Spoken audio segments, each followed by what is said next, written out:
Namaste, Jai Hind. Welcome to the Nupur Tiwari Show and our special episode on Indian Army, the shield which protects India. And today too, we are joined by major Gaurav Arya, editor in chief Chanakya forum. मैं फिर से बोलना चाहूंगी, अगर आप लोगों ने Chanakya forum का ऐप अभी तक डाउनलोड नहीं किया, please do it right away because you will get all the information, all the news about geopolitics and national security. So, major Gaurav Arya, आपके अपने ही शो में आपका बहुत बहुत स्वागत है। Thank you very much. Thank you, Nupur ji. Thank you. So, दर्शक, हम पिछले एपिसोड में हमने द ऑफिसर्स कैसे सिलेक्ट होते हैं उसके बारे में हमने डिस्कस किया था और हमें बहुत सारे इंटरेस्टिंग इंफॉर्मेशन मिले थे। तो हम आज मेजर आर्या, हम आपसे जानना चाहेंगे कि जवान कैसे सिलेक्ट होते हैं इंडियन आर्मी में। जी, नुपुर जी, पहले तो बहुत बहुत धन्यवाद अपनी शो में इनवाइट करने के लिए। और जवान कैसे सेलेक्ट होते हैं? रिक्रूटमेंट रैलीज होती हैं अलग अलग जगह, और जो रिक्रूटमेंट रैलीज होती हैं उसमें लोग आते हैं, फिर उनका एक मेडिकल टेस्ट होता है, हाइट वेट चेकिंग होती है, चेस्ट का, और ये सब बिल्कुल फिजिकली फिट है कि नहीं, मेडिकली फिट है कि नहीं, उनका एग्जामिनेशन होता है, और फिर उनको सेलेक्ट करा जाता है। बड़े स्टिफ क्राइटेरिया होते हैं, बड़े स्ट्रिक्ट क्राइटेरिया होते हैं, और उसके बाद उनको सेलेक्ट करने के बाद then they are sent to the regimental centres. जैसे हमारा रेजिमेंटल सेंटर रानीखेत में उत्तराखंड में है, मेरी रेजिमेंट का, कुमाऊं रेजिमेंट का रानीखेत में है, गढ़वाल का लैंसडाउन में है, तो किसी का कहीं है, किसी का कहीं है, अलग अलग जगह पूरे भारत में। इन्फेंट्री रेजिमेंट्स की बात कर रहा हूँ मैं, इन्फेंट्री रेजिमेंट्स की। और बाकी और भी जो आर्म्स एंड सर्विसेज है इंडियन आर्मी की, वो भी सेलेक्ट करती हैं लोगों को और अपने ट्रेनिंग सेंटर्स में उनको भेजती हैं वहां पे, और वहां पे उनकी ट्रेनिंग होती है। बेसिक ट्रेनिंग सबकी एक जैसी होती है, जो बेसिक इन्फेंट्री ट्रेनिंग होती है वो एक जैसी होती है। फिर उनकी कई जगह स्पेशलाइज ट्रेनिंग होती है, इन्फेंट्री वालों की और स्पेशलाइज्ड इन्फेंट्री में ट्रेनिंग होती है, और कई हफ्तों की ट्रेनिंग के बाद, कई महीनों की ट्रेनिंग के बाद फिर वो लोग उनकी पासिंग आउट परेड होती है। एक जमाने में कसम परेड बोलते थे, अब पासिंग आउट परेड बोलते हैं। और फिर उसके बाद वो लोग अपनी यूनिट्स में चले जाते हैं। बड़ी डिफिकल्ट होती है, उसमें फिजिकली डिमांडिंग होती है, एकेडमिक्स भी होते हैं, फायरिंग होती है, फील्ड क्राफ्ट है, मैप रीडिंग है, सब कुछ सिखाया जाता है जो कि एक सोल्जर का है। फर्स्ट एड थोड़ा बहुत बताया जाता है उसके बारे में, अलग अलग वेपन्स हैं, उसको कैसे हैंडल करना है, फायरिंग कैसे करनी है, और टैक्टिकली मूव कैसे करना है। मतलब दसियों चीज हैं जो एक सोल्जर को सिखाई जाती हैं। मुश्किल है काफी ट्रेनिंग, आसान नहीं है, लेकिन जैसे हम लोग कहते हैं ना कि फौज एक नौकरी नहीं है, फौज एक जज्बा है। तो वो जज्बा है तो किसी का होता है, तो फिर वो चीजें फिर मजे में आ जाती हैं। फिर सब लोग होते हैं साथ में, आपके जो बैच वाले होते हैं सब साथ में होते हैं, और ऑफिसर्स के लिए कोस्टमेट्स बोलते हैं हम लोग, तो कोस्ट वाले होते हैं कोस्टमेट्स। तो फिर वो बात बन जाती है, अपने आगे निकल जाती है बात। It becomes easier to bear with the training. Otherwise, training in the army is relentless. वो कभी ना रुकने वाली ट्रेनिंग है फौज में, कभी ना रुकने वाली ट्रेनिंग। हाँ, वो लगातार चलती रहती है, चलती रहती है, धूप हो, बारिश हो, बर्फ गिरे, वो चलती रहती है ट्रेनिंग। उसमें कोई रुकावट नहीं है, उसमें कोई रुकावट नहीं है। जो लद्दाख स्काउट्स रेजिमेंटल ट्रेनिंग का जो सेंटर है, आई एम सॉरी मैं बीच में बोल पड़ा, लद्दाख स्काउट्स के रेजिमेंटल सेंटर में मैं जब गया था, मैंने एक बात देखी कि वो जो ट्रेनिंग करवाते हैं, तो कभी कभी विंटर मंथ्स में -30 डिग्री टेम्परेचर होता है, -25 डिग्री टेम्परेचर होता है, तो उसमें करते हैं ट्रेनिंग। ओके, तो मतलब जी अगर बिल्कुल, कोई ज्वाइन करना चाहे, इंडियन जवान होना चाहे, तो उसके लिए ये सब जान के वो लोग जाते हैं just for getting a job? मतलब आपको क्या लगता है, साइकोलॉजिकली तो एक इतना प्रिपेयर नहीं होंगे ना कोई, अगर इंडियन आर्मी जवान बनना चाहते हैं तो उसको कितना प्रॉब्लम का सामना करना पड़ता है उसके बाद? देखिए जॉब का तो है ही, क्योंकि फाइनेंशियल सिक्योरिटी किसी को बुरी तो नहीं लगती, लेकिन अगर आप सिर्फ जॉब के लिए फौज में जाएंगे ना, you will always be unhappy.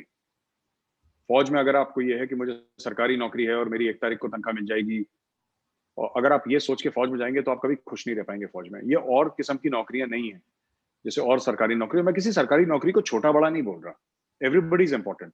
मैं ये नहीं कह रहा कि फौज सबसे इंपॉर्टेंट है, एवरीबडी इज इक्वली इंपॉर्टेंट। जैसे आर्मी है वैसे सब लोग अपना काम कर रहे हैं, लेकिन फौज अलग है थोड़ी सी, फौज अलग है। और अगर आप अगर आप नहीं वहां पे रहते, इस मंशा से आप या इस जज्बे से आप नहीं जाते, तो आप हर समय नाखुश रहेंगे फिर फौज में। You will always be a misfit in the army, and then I don't think it's fair to yourself and fair to the army to go if you are not prepared for that kind of life.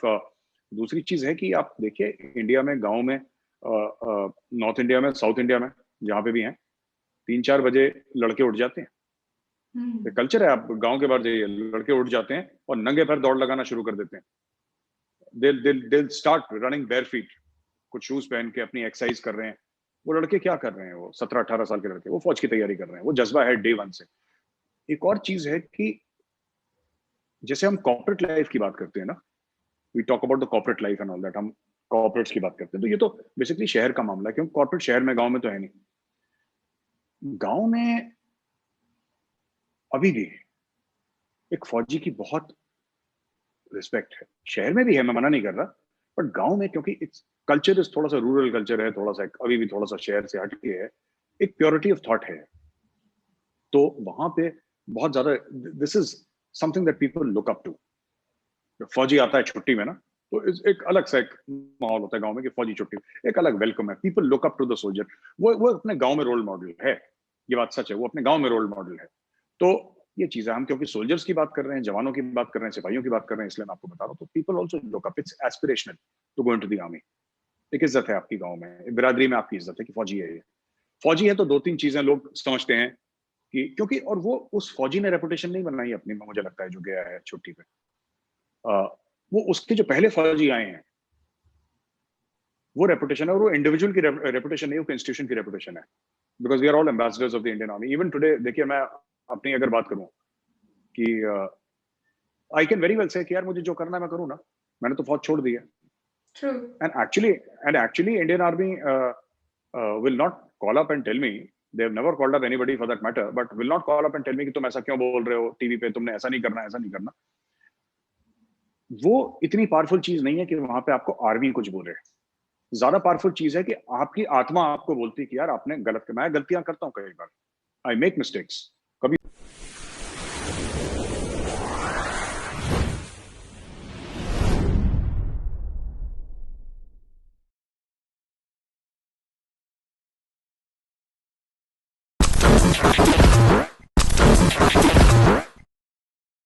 A future device that prepares the wave energy which is necessary for health.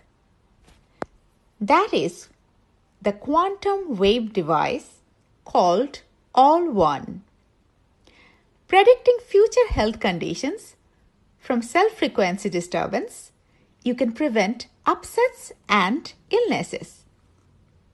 This is your self-doctor. It is a self-medication tool for the coming era.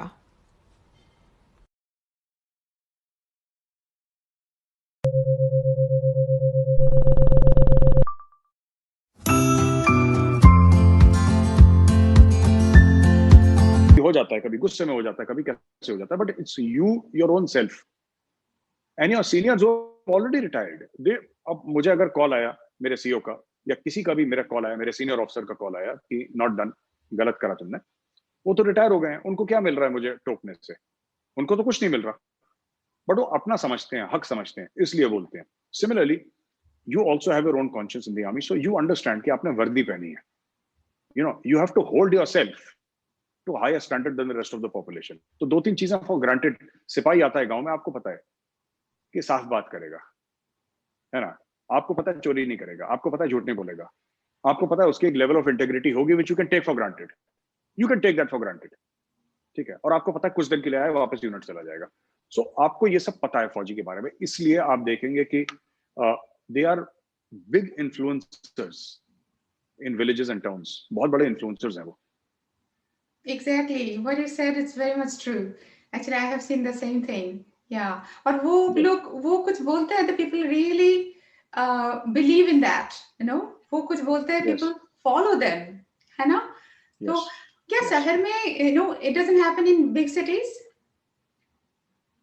It does happen in big cities, but not at that level, because शहर में तो एक तो लाखों करोड़ों लोग होते हैं ना शहर में।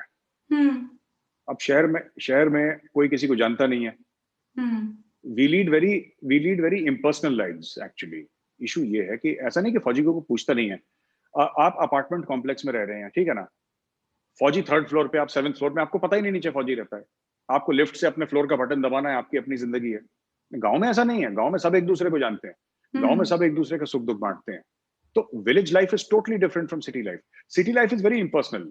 कोई बीमार हो गया, आपको कोई लेना देना नहीं है, कोई किसी की जान चली गई, किसी को पता ही नहीं। हाँ, अभी कोरोना में थोड़ा सा ये हो गया कि people have come out and help strangers which is very good as a society, the moral fabric of society, but गांव में ज्यादा होता है बिकॉज गांव में लिमिटेड लोग हैं और सब एक दूसरे को जानते हैं, सब एक दूसरे में शादियों में किसी की मौत होती है सब में शरीक होते हैं क्योंकि ज्यादा लोग नहीं होते, एवरीबडी कम्स टुगेदर। सो वहां पे थोड़ा सा अलग माहौल है। शहर में अब अपार्टमेंट्स में लोग रह रहे हैं, अब वहां पे कितना पर्सनल टच आ जाएगा अपार्टमेंट में रहने वाले का। एग्जैक्टली अभी देखिए मैं जहाँ पे रहता हूँ, 4 घर छोड़ के कौन है मैं उनका नाम नहीं जानता। मैं यहाँ पे 20-25 साल से रह रहा हूँ और मैं नहीं जानता, जब से मैंने फौज छोड़ी मैं इस घर में रह रहा हूँ, मुझे पता ही नहीं, मुझे ये नहीं पता कि मेरा कौन सा 7-8 घर छोड़ के कौन है, मैं कभी मिला ही नहीं उनसे। This is the truth of city life, हम नहीं जानते लोगों को। Okay, so this is yeah, exactly. This is I think everywhere in the world it happens. वही हो रहा है सिटी लाइफ में, यही होता है, people really become busy with their own lives, है ना। तो हम जानना चाहेंगे कि आपके जो ट्रेनिंग पीरियड था उसमें कुछ इंटरेस्टिंग घटनाएं हुए जो अभी भी आपको याद है, या you actually think about that and smile? नहीं, मुझे तो याद है देखिए मेरे लिए तो ट्रेनिंग का जो पीरियड है ना, अभी उसको दिमाग में रोमांटिसाइज करके बोलना कि बड़ा मजा आया, मजा तो एकेडमी से निकलने के बाद आता है। एकेडमी में तो किसी को मजा नहीं आता, ठीक है ना, because it's quite a painful experience. But I was very weak initially when I went to the academy. बाद में तो मैं ठीक हो गया 6-7 महीने के बाद, लेकिन फर्स्ट टर्म में मैं बहुत कमजोर था फिजिकल्स में, खास तौर से। नॉट दैट कि एकेडमिक्स में I was a glowing bulb, उसमें भी मैं कमजोर था, लेकिन फिजिकल्स थोड़ा में सा तो मैं मैं रोकना बहुत चाहती हूँ, तो आप में लीडरशिप क्वालिटी था, है ना? नहीं, ऐसी कोई नहीं। ये देखिए फौज ना, फौज बना देती है। ओके, फौज बना देती है, फौज पत्थर को सोना बना देती है। फौज की क्वालिटी है, मेरी क्वालिटी नहीं है कि गौरव आर्य में लीडरशिप क्वालिटी थी।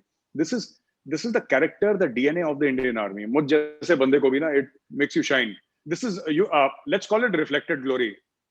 यू नो, नाम के आगे मेजर लग गया तो पीपल से कि हाँ ठीक है, अच्छा ही होगा बंदा, अच्छा बच्चा कुछ नहीं है, लेकिन ठीक है, नाम के आगे गौरव के आर्य के नाम मेजर लग गया तो you know it's the organization is such, number one.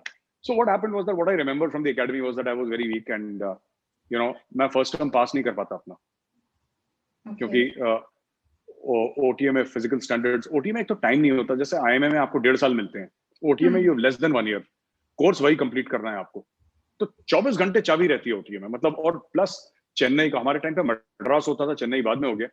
एक तो चेन्नई का मौसम इतना खराब कि आप जनवरी में नहा कर आए तो फिर जैसे ही बाथरूम के बाहर आए नहा के फिर से पसीना आना शुरू। इट्स वेरी ह्यूमिड इन चेन्नई। और जहां पे ओटीए है वो बिल्कुल एयरपोर्ट के बगल में है, Meenambakkam airport and OTA, they have the similar wall. अब मैं तो पहले बार जब टेस्ट हुआ तो I failed all the tests in the army, और मैं बहुत डिप्रेशन में था कि यार पता नहीं पास कर पाऊंगा, कि मुझे समझ में नहीं आ रहा था, बिकॉज मैंने लाइफ में कभी ऐसा नहीं करा था। And I came from a very privileged family. My father was a very senior government, servant and a very senior this thing. He's an IPS officer. और जब मैं गया था फौज में तब मेरे फादर डायरेक्टर जनरल थे. So मैंने तो लाइफ में स्ट्रगल देखा ही नहीं था. मेरे दिमाग में ये था कि मैं किसका बेटा हूं, because I had always been treated with a lot of this thing, कि मतलब ये आर्य साहब का बेटा है. अब मैं पहुंचा एकेडमी में, I was slightly confused, क्योंकि एकेडमी में तो किसी को फर्क ही नहीं पड़ रहा था आर्य साहब का बेटा. They didn't care. उनको एक्चुअली कोई फर्क नहीं पड़ता. तो मैंने बोला यार ये तो गड़बड़ हो गई, तो एम्बुश होगा मैं यहाँ पे एकेडमी में. So I was, when I reached the academy, I was 92 kgs in weight, और मेरे लंबे लंबे बाल थे, और वो कान में मैं बुंदे पहन कर गया था. वो क्लिप ऑन्स नहीं होते थे एक टाइम पे, बड़ा हीरो बन के मैं गया था वहां पे. तो मुझे तो डिप्रेशन हो गया. पहले दिन तो मुझे गंजा कर दिया वहां पे, बिकॉज वो 0 कट मारा उसने एकेडमी में. वो तो आई सेड यार ये क्या है यार, मेरे तो बाल काट दिए इन लोगों ने. फिर वो बुंदे बुंदे पता नहीं कहाँ निकाल के फेंक दिए. उसके बाद व्हेन आई रीच्ड होम, 5 महीने के बाद जब मैं एक्चुअली गया अपने घर पे फॉर 15 डेज या 20 डेज, जितना भी होता है मैं भूल गया, मिड टर्म ब्रेक गया, तो my weight was 57 kgs. And my mother and sister वो आए मुझे रिसीव करने के लिए रेलवे स्टेशन पे ना. ओटीए ट्रेन की अपनी बोगी रहती है, अलग से बोगी रहती है जिसमें कि कैडेट्स जाते हैं. एनडीए वालों की तो पूरी ट्रेन होती है, क्योंकि उनका वॉल्यूम बहुत है एनडीए में ना, वो पूरे कई लोग जाते हैं. यहाँ पे ऐसा नहीं है. तो यहाँ पे तो कम लोग हैं, तो हमारी 2-3 बोगीज होती हैं fix. So my mother came and my mother could not recognise me, because उन्होंने तो भेजा था, आधा बेटा वापस आया ओटीए से, आधा तो वहीं पे रह गया कहीं पे. So my younger sister said, mummy अब ये ना भैया जैसी शक्ल वाला एक लड़का है यहाँ पे. So then my mother looked at me carefully and she started crying on the railway station की, हाय मेरे बेटे के साथ क्या कर दिया ये, फौज में तो बैंड बजा दिया वहां पे बुरी तरीके से. तो बट यू नो उन लोगों ने मुझे ये सिखाया कि छोटी छोटी बात करने की तमीज, कपड़े पहनने की तमीज, खाना खाने की तमीज, सिंपल सा बैठने की तमीज क्या होती है, खड़े होने. Army teaches you everything, it's a way of life. इसलिए कहते हैं ना, it's not a job, it's a life you live. So they taught me everything in the academy. मैं बहुत कुछ सीखा वहां पे. Whatever I am is because of the army. But मैं अपने 3-4 कोर्समेट्स का नाम लेना चाहूंगा आपकी शो पे. प्लीज. नुपुर जी, उन लोगों की मदद अगर नहीं होती तो मैं कभी सक्सीड नहीं कर पाता. बिकॉज मैंने तो ऑलमोस्ट अपने ऊपर से होप छोड़ दिया था कि मैं कभी ट्रेनिंग कंप्लीट कर पाऊंगा. मैंने ना कभी अपनी लाइफ में एक गिलास पानी नहीं पिया अपने हाथ से.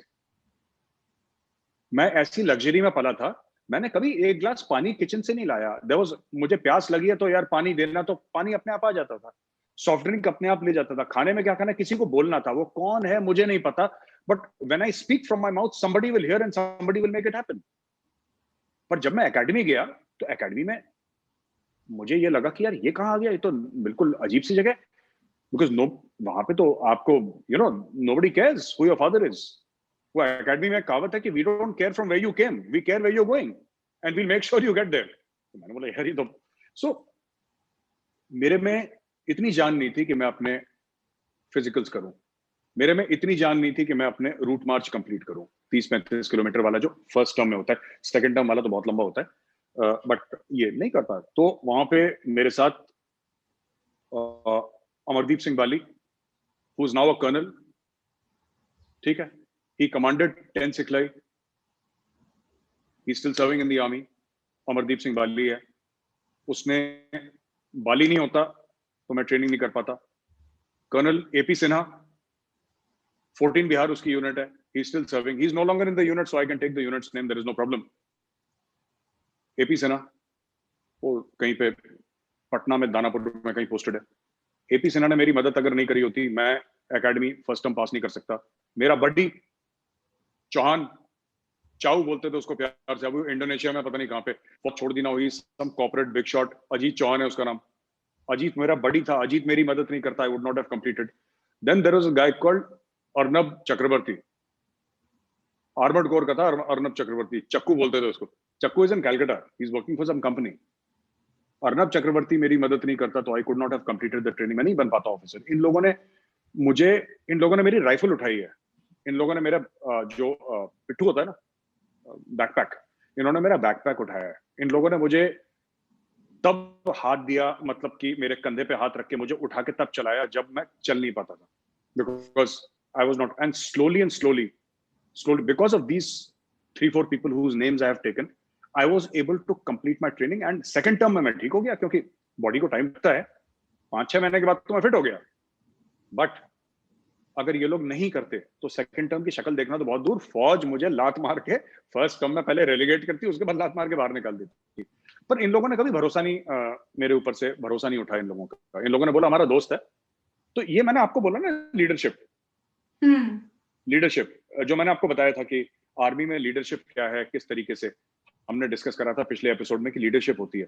तो नुपुर जी, ये लीडरशिप है जहां पे अपने साथी, इन लोगों ने क्या करा, चाहे बाली था, चाहे चौहान था, चाहे सिन्हा था या चक्कू था, इन लोगों ने अपने कमजोर साथी को पीछे नहीं छोड़ा. ये खुद फिजिकल्स में टीम स्पिरिट, ब्रदरहुड है. It's more than team spirit तो बाहर होती है, दिस इज ब्रदरहुड. वो लोग चाहते हैं, क्योंकि ओटीए में, मैं बता रहा हूँ, ओटीए में इतनी मैडनेस है ना, टाइम तो होता नहीं किसी के पास, एवरीथिंग इज क्विक, ठीक है, you don't get time in the academy. उस लैक ऑफ टाइम में से एक अपने दोस्त के लिए, एक अपने साथी के लिए जो फिजिक्स में कमजोर है, उसके लिए टाइम निकालना और उसको बोलना कि नहीं तू चिंता मत कर, हम तेरे साथ खड़े हैं, उसका लोड उठाना. जबकि अपना खुद का वजन इतना भारी लगता है एकेडमी में कि आपको लगता है कि यार क्या मेरे ऊपर, फिर उठाना. और कभी क्रिब नहीं करा इन लोगों ने, कभी ये नहीं बोला, बट इन लोगों ने मेरी मदद करी. And today whatever I am, is because of that brotherhood in OTA. I am from the SS 57 course. Jasami company, and I'm very very proud. I'm very very proud, and I'm honored that I'm considered a part of that family. मेरे लिए बहुत बड़ी बात है, बहुत आज भी मेरे लिए बहुत बड़ी बात है, और जीवन भर बहुत बड़ी बात रहेगी. This is so sweet of you. You know, you're taking their names and you're just expressing your gratitude here. I think ये भी आपको शायद आर्मी ने सिखाया होगा. हाँ, I used to be very selfish before I joined the army. मतलब हम तो ऐसे थे, selfish type के थे. अपना काम बन गया तो.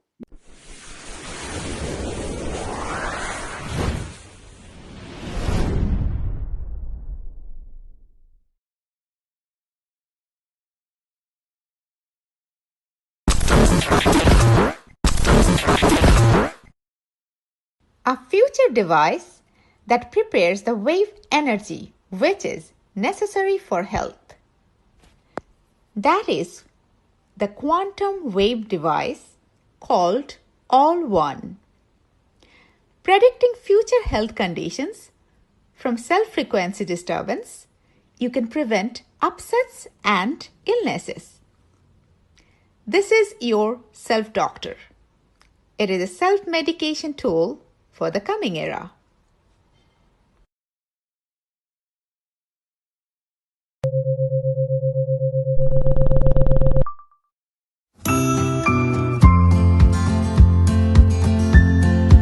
वही तू कौन?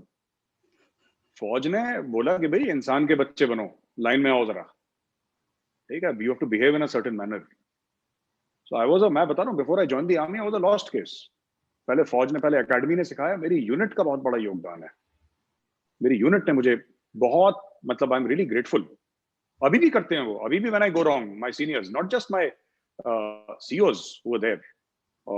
Colonel Andrews, God bless his soul, he's no more. Colonel Lincoln Lewis Andrews हमारे CO थे. Colonel Pathak थे, Colonel Negi थे, बाद में he retired as a brigadier.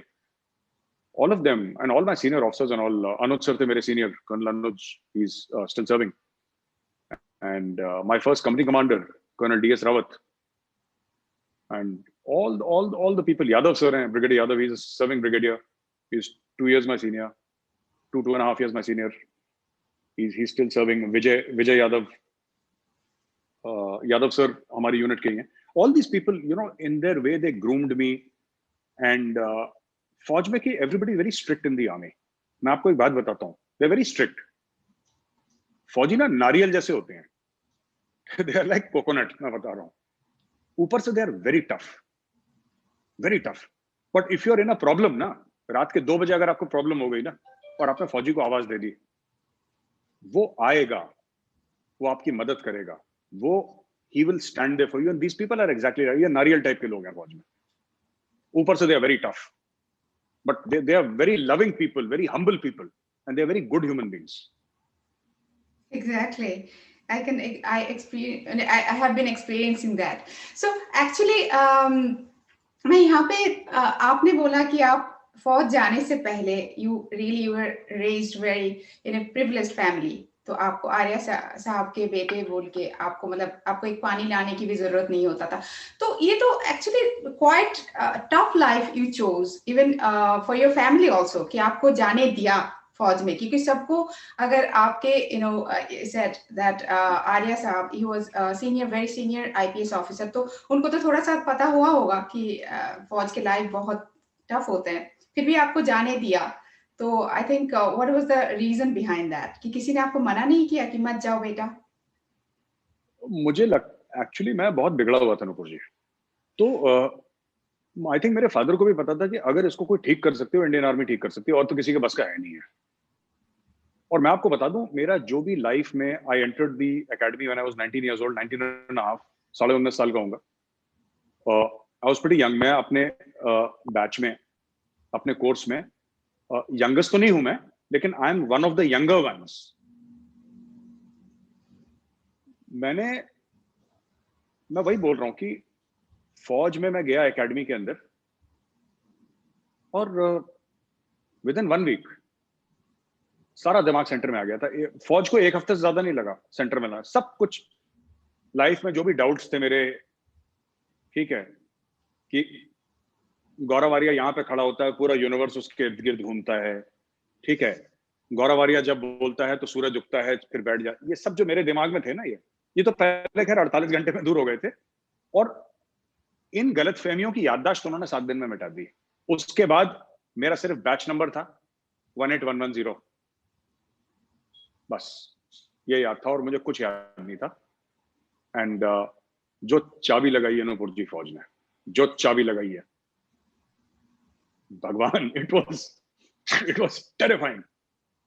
मुझ जैसे, because you know guys who are physically fit, they find it slightly easier in the academy. Easy तो उनके लिए भी नहीं होता, बट थोड़ा सा उनके लिए आसान हो जाता। मुझ जैसा was a totally lost case.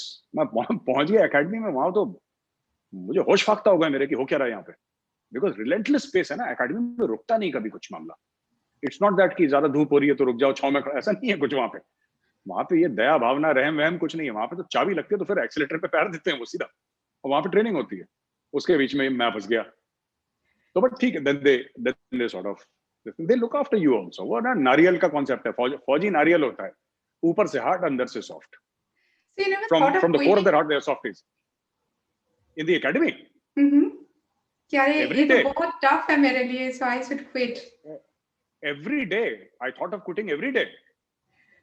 मैं अपने आप को ये कहता था, बस मुझे ये लगता था कि घर में जाके क्या शक्ल दिखाऊंगा, तो एवरी डे मुझे लगता था मैं एकेडमी छोड़ के भाग जाऊं। एवरी डे मेरा बहुत बुरा हाल था, मैं बता रहा हूँ, बिफोर ज्वाइनिंग द आर्मी मेरा बहुत बुरा हाल था। And the problem was not physical, physical तो आदमी हो जाता है, there was a lot of attitude, there was a lot of this thing. And वो जो भी एटीट्यूड था, वो मेरा खुद की अकम्पलिशमेंट तो मेरी जीरो थी लाइफ में। भाई मैंने लाइफ में क्या अचीव करा था? जीरो।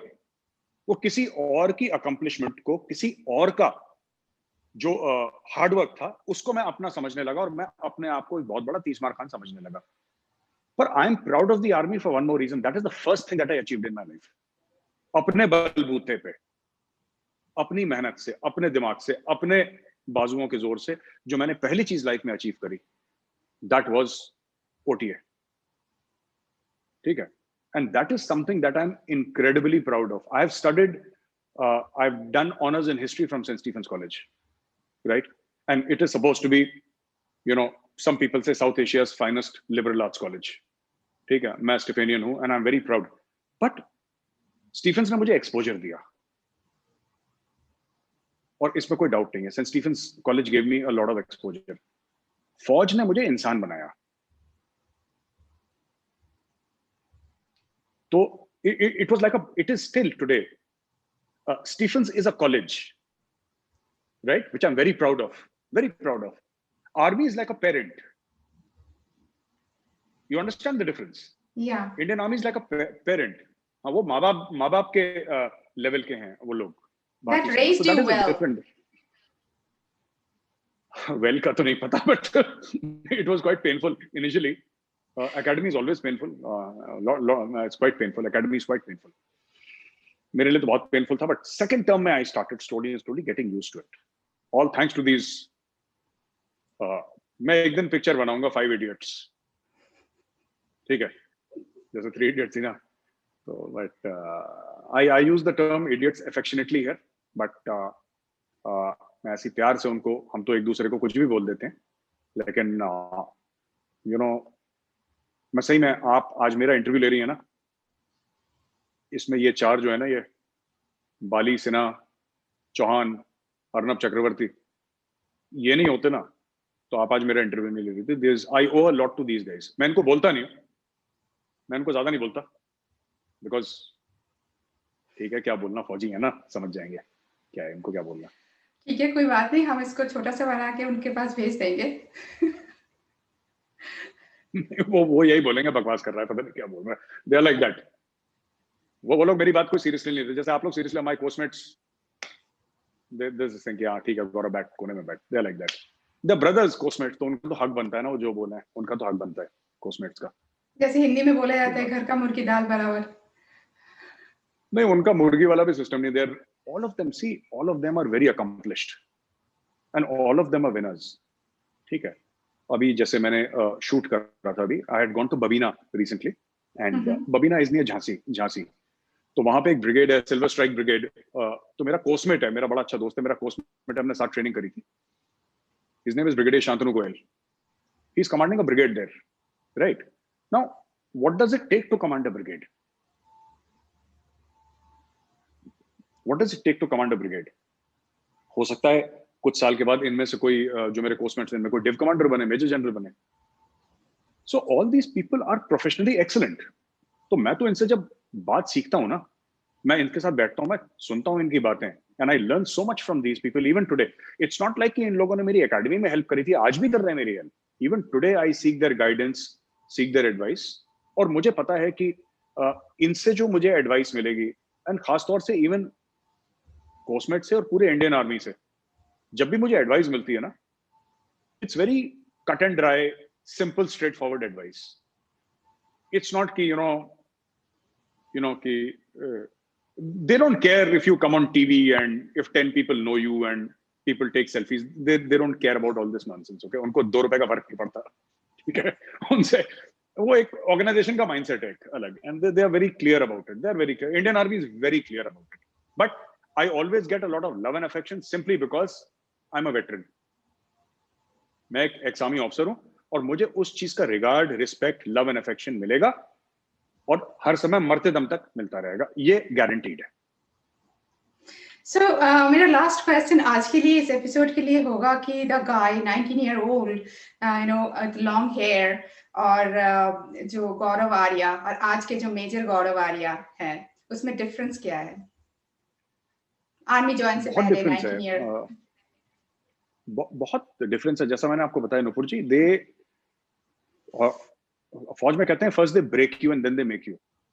जो पुराना जो खाका था ना, जिसमें जो गौरव आर्या एकेडमी में गया था, राइट, दैट वाज जस्ट मतलब लॉस्ट केस था बिल्कुल वो.